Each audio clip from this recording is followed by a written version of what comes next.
Thank you so much for talking with us. Thanks, Alex. We'll begin with the first question, which I ask everybody. There's like 8,000 candidates running.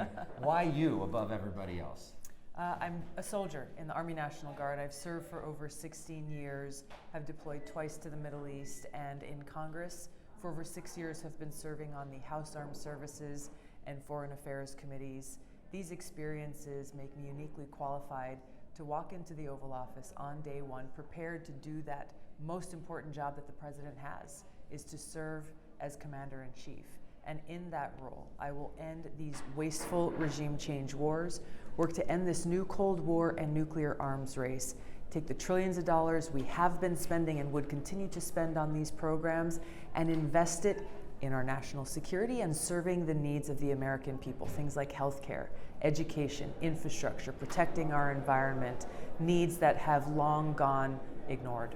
So when you say end these interventionist wars, what specifically does that actually look like? Does that mean the Syria war just ends? Does that mean the Afghanistan war just ends? Everybody's pulled back? That means bringing our troops home from Afghanistan. That means ending the regime change war that's continuing in Syria. That means making sure that we don't go into these regime change wars that this administration is pushing for in countries like Venezuela and Iran.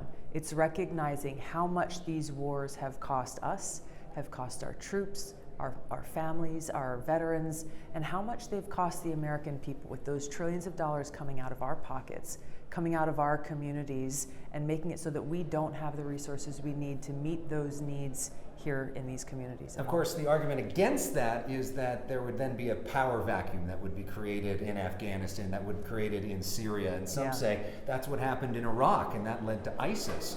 What happens if we all of a sudden leave? Are you worried that Russia or China or Iran or some of these other countries might fill that power vacuum? Yeah, you know, it's an unfortunate argument that often dismisses the fact that it is our regime change wars in these countries like Iraq, Libya, Syria, our ongoing war in Afghanistan that have undermined our national security, have made us less safe by strengthening terrorist groups like ISIS and Al-Qaeda. And we've seen this in country after country across the Middle East.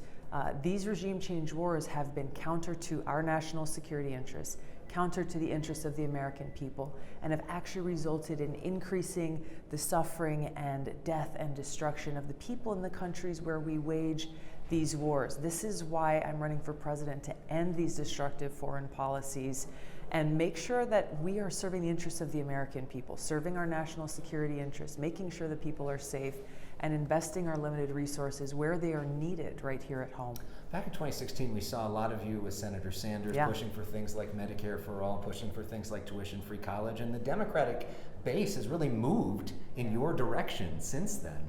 But the question would be, what happens if you actually get to be president and you got to deal with the Republicans in Congress? How do you pass something like Medicare for all through a Republican Senate when you've got a filibuster to deal with, when the president couldn't pass anything close to that, when he had a filibuster-proof majority? But, you know. I think this really gets to the heart of what is wrong with Washington. What I've been so frustrated by over my 6 years plus that I've been serving there is this hyper-partisanship.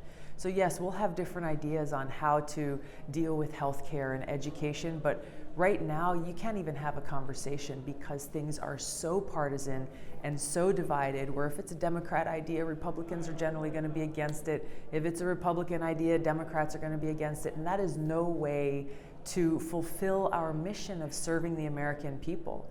We've got to put the interests of the people ahead of the political party, ahead of any corporate greed interests or any interests of foreign countries.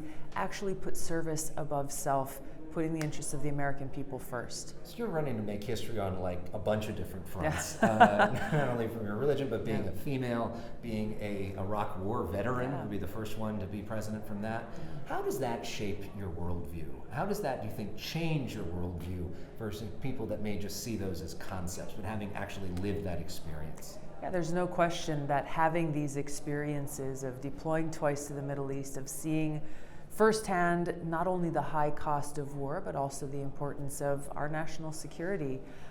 These things are not only motivating me to run for president, but they are what makes me qualified to be able to walk in on day one and actually do that job of Commander-in-Chief. And in terms of being the first woman, Hillary Clinton has talked about that there's so much sexism in the country, and that really hurt her a lot. Are you seeing that now? Do you think that women are being hurt by that now? I think there's no question that still exists, but what I'm seeing more is that there are people of all ages, people from across political parties, who are really looking at the substance, looking at what kind of leadership they want in this country. And the kind of leadership that I bring brings those soldiers' values of service above self, reinstating those principles of integrity and honor and respect back to the presidency once again. That puts the American people first. You've got a standing room only crowd here in Santa Monica. You've got a lot of support online, but in the polls it's sometimes been a struggle. How do you set yourself apart, and how are you actually going to pull this thing off? How are you going to win this thing? Well, the polls, I think, are jumping all over the place. There's a lot of folks who are running, but as you're seeing here this evening, there's a lot of grassroots support as we continue to grow and build our campaign and to take our message directly to voters. The experience that I bring to this candidacy, to this campaign, is something unique, that stands apart from the other people who are running for president. And the message that my campaign is delivering to the American people is unique. There's no one else who's addressing the cost of war and how these failed regime change policy decisions have negatively impacted our national security and negatively impacted the American people. We cannot begin to address the healthcare needs, the education needs, the infrastructure needs in this country unless we deal with the fact that since 9/11 alone, we've seen anywhere from $6 to $8 trillion going to pay for these wasteful regime change wars. That's what I will end as president. You think the military-industrial complex can be okay with that? The American people are okay with that. That's what matters most. And that's why we need a president like myself who will stand up to the influences of the military-industrial complex, to the foreign policy establishment in Washington, and remind them that our president and commander-in-chief serves the people of this country, not them. And just to wrap things up, we like to have some fun on our show too. Yeah. So just to get to know you a little bit better, we know you're a big surfer. Love the ocean. I mean, what do you like to do when you're not doing this? Tell us a little bit about Tulsi away from the politics. Yeah, jumping in the water is the first thing that I like to do anytime I get the chance to go home, even if it's just for a few minutes. Here in California a few weeks ago when I was here, we were able to actually go out for a surf and hold a meeting out in the lineup in San Onofre, where we met with some young leaders and activists who were concerned about the nuclear power plant there and the nuclear waste that's being stored really right there on the beach. So getting to mix up a little of the work along with play is always good. Maybe sometime you can teach me how to surf. Love to. Come to Hawaii. Aloha. Thanks, Alex. Thank you Aloha. very much. Thank you. Congresswoman Tulsi Gabbard, thank you very much, and Good stay to safe see on you. the campaign trail. Absolutely, will do. Thank you. Thank you very much.